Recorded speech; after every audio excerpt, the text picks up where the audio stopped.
I don't understand why you have to fight. What was it about this time? But it's fighting and it's not Christian. That park is for everybody. I don't want him fighting like a little gangster. But his father had the same kind of fight in this very neighborhood when he was a boy. That's something you'll never change. What can I do? But fighting won't change it. It's been this way for so long. Thousands of years for us, David. Of course you didn't do anything. Why? What's the difference, why? You can't change people. It's human nature, I guess. You keep away from the park. Perhaps someday in another neighborhood. What other neighborhood? Shangri-La? That's the way it's always been. I'm only one mother. I can't change the world.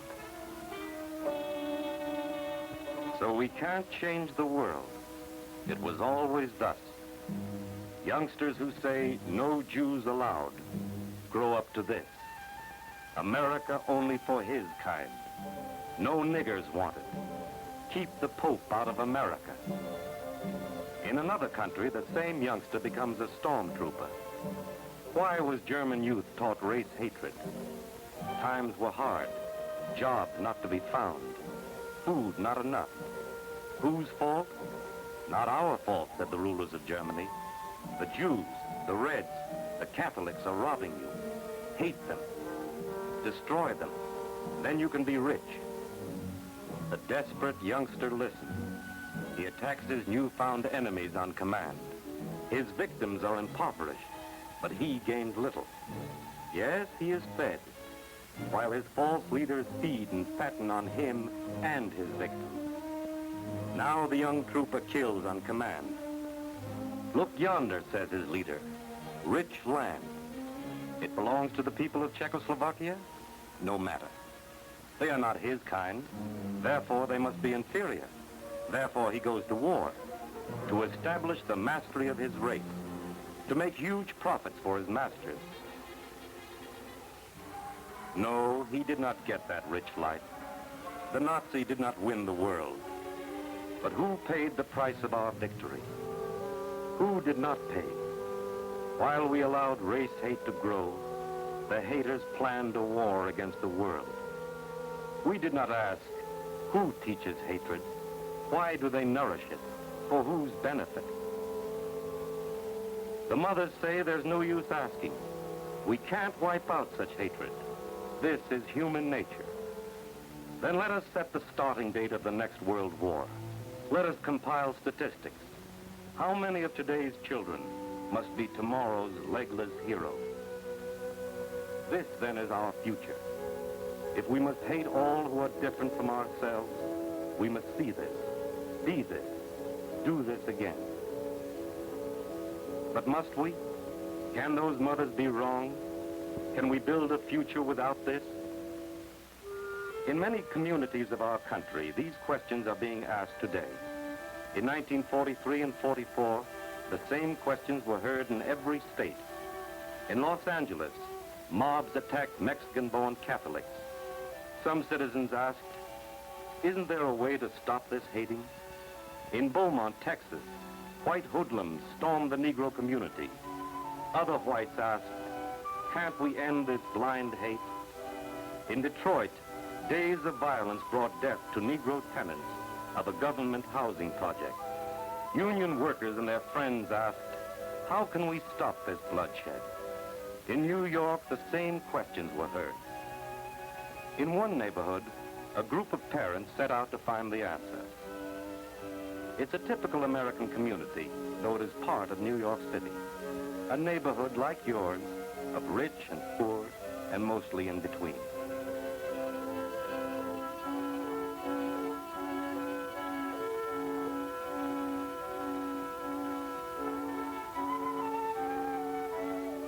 In this section, the West Side, businessmen and their families live next door to factory workers. Some streets have been traditionally Jewish for years. Irish families live mainly on other streets.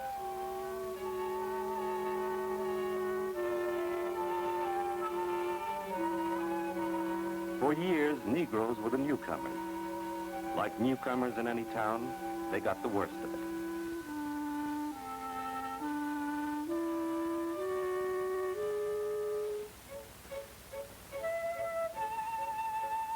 Now, families of Puerto Rican origin are the newest additions to the community. In 1943 and 44, the peddlers of race hate did a brisk business in this neighborhood. Many silently bore the lash of prejudice because, well, you can't change human nature. But in 1944, it was no longer a single mother, hopeless and alone. 150 cases of violence against Jewish school children in only 2 months. Gangs beating Negro children on the streets. Walking to school meant beatings, broken arms, bandaged heads. Juvenile delinquents became a commonplace in the courtroom. Wise jurists like Magistrate Anna Cross saw race hate as a source of street wars. She knew children learn this hate. They learn it from adults. Worried parents looked about for help, first to the police. He's worried too. He's Irish, a Catholic. He knows young cops with college degrees who drove trucks before they joined the police force. Catholic, huh? Employers said. Sorry. No jobs open just now. Captain Gaffney knows where prejudice leads. He wants to block that path. How? Police escort for each child? Patrol the parks and playgrounds? Police are doing what they can, but they don't have the whole answer. Police alone can't stop the street beatings. What can the schools do to stop the street wars? Parents don't want to keep their children at home, away from the books and classrooms on which all America builds its hopes, but they want to keep their children safe. Here is David's mother, still not very hopeful, but no longer alone. She has allies. Can the teacher be an ally? Teachers know what's been happening on the streets, even in the school playground. The schools are trying to break down prejudice, but the schools alone can't do it. Parents can do a lot. Children learn prejudice from older persons who say nigger, kike, mick, spick. If parents can get together, perhaps they can defeat race hate. Teachers will help. But parents must learn to overcome their own prejudice. They have to learn to like the people they now hate, despise, make fun of. This first meeting of parents of Public School 179 wasn't very friendly. But whether they like it or not, they must try to know each other. Either they succeed, or they see their children become little brutes or sad little victims. It isn't easy to sit next to the mother whose child attacks your child. No, she can't accept coffee from that mother. But they tried, managed a few friendly words, took the coffee, spoke of a plan to help them work together. They'll need help. They have police and teachers and parents. Who else? Who will help them find the way? They go to their churches. In this neighborhood, his people seem secure. But downtown, uptown, or in your town, his parishioners, like Captain Gaffney, know the humiliation of unearned hatred. Parents in Father Kennedy's church hate intolerance. They fear the spread of hoodlumism. Father Kennedy will join in whatever can be done. Count on him. He'll help. The Negro people know the lash and the rope. Discrimination is their daily bread. Still, they fought and bled for this imperfect democracy. They will fight now by the side of whoever wants peace and brotherhood. Dr. Howard will lend his strength. Call on him. The problem is not new to Rabbi Rosenblum. Too many of his people have suffered and died for no crime. Wherever prejudice is alive, the Jew is pushed toward death.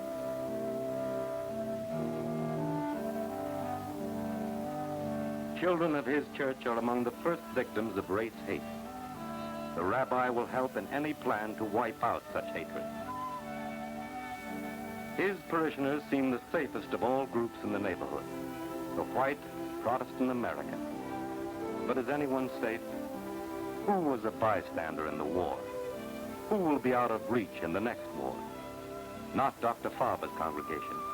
He'll join in the job of teaching brotherhood. Judge Cross lives in this community, lends a hand wherever she can help youth learn true democracy. In her courtroom, she sees the twin fruit of prejudice. The smug attacker is as great a problem as the innocent victim. Yes, Judge Cross will help. Businessmen value the peace and security of their community. They'll stand by the parents and teachers, the police and jurists, the clergymen and civic leaders who want brotherhood in the place of hoodlumism and hatred. The Young Men's Christian Association understands the problem of prejudice. The YMCA and its local director, Frank Alexander, will join full strength in any community effort. Arthur Goldstein, West Side leader of B'nai B'rith, pledges the support of his organization. The Holy Name Society will cooperate. James Regan, district president of Holy Name, promises his support, his organization's strength. The American Jewish Congress will give every assistance. Murray Myerson, Congress leader in this community, will help develop a plan of action, help carry it out. The Council of Civic and Fraternal Organizations will support any project for racial unity. Heads of parent-teacher associations join in the swelling movement. Emily McCormick of the New York Public Library accepts a share of the work. All together agree on a program of recreation and educational activities for parents and children of all colors, religions, languages. Where can this program begin? Surely the schools of the neighborhood are the logical place. Miss Mary Dillon, principal of Joan of Arc Junior High School, agrees. Representatives of all the groups meet to shape their plan. They elect Dr. Adele Sikula, physician and civic leader, as chairman of their new united group. Now to work. Who will head the project? How will it be paid for? Will the Board of Education cooperate? The Board of Education could and would cooperate, but its funds are limited. The proposed program would need a director of wide experience, rich understanding, long professional training. That would mean more salary than the Board of Education pays to recreation directors. But the group would not give up its project. They voted to raise the money. Dr. Sikula was sure it could be done, right in their own neighborhood. Mothers from parent-teacher associations visited storekeepers and businessmen of the community. They found a ready response. Here's David's mother again, active and hopeful. She's forgotten that she can't change the world. All together, they raised the money to start their project. A full-time recreation director is installed at Joan of Arc School. Activities for children and parents begin every day at 3 and continue through 10 in the evening. Negro and white, Christian and Jewish, Protestant and Catholic girls make clothes for themselves and for children of war-torn countries. They don't speak of racial unity. They live it a little. Boys of every background, color, religion learn new skills and enjoy it together. A Puerto Rican youngster shares his tools with a boy whose gang used to terrorize a whole street. The embryo gangster has new interests. No time now for beating up kids with darker skins.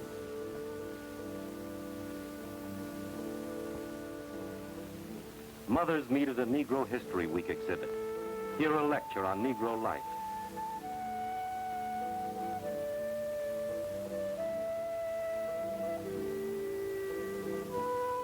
Here's the mother of our young vandal of the park. She's no longer sure things will never change. She has questions, but she's finding a few of the answers.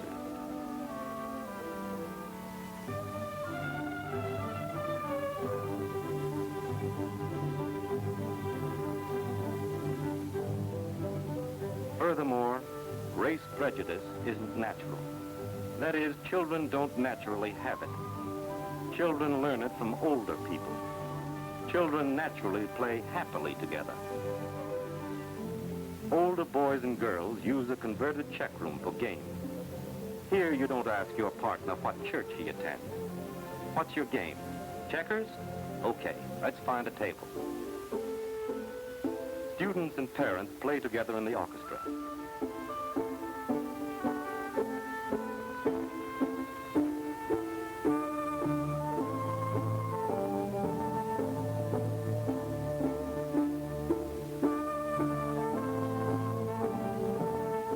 A recent citizen, formerly an Austrian, is the conductor.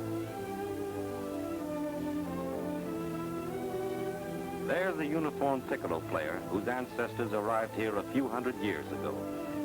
The flutist beside him arrived here a few years back.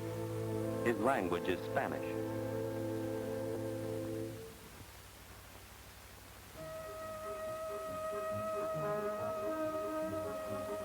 Parochial school athletes play basketball tournaments with Negro boys from a public school.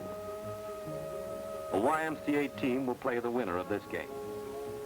Next week, a team of veterans plays a union team of factory workers.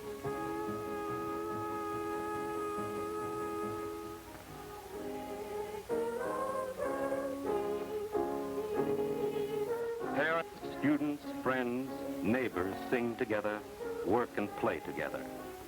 No perfect understanding has been reached, but thousands of children and their parents have been reached. In this room sit Negro and white, schoolgirl and housewife, Catholic, Protestant, Jew. The harmony we see is richer than the harmony we hear.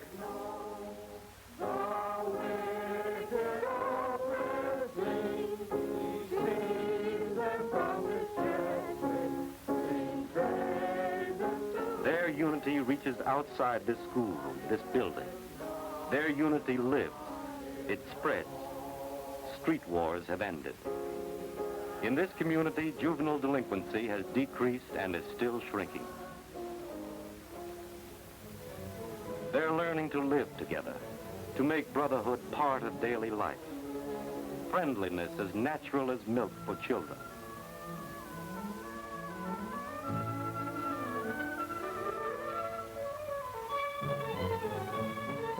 There's more to do. But what they've done, any parents can do, in any community. Parents can make racial unity a way toward better living for all of us. A way that children may learn from infancy, and parents may teach, along with love of peace and respect for fellow humans.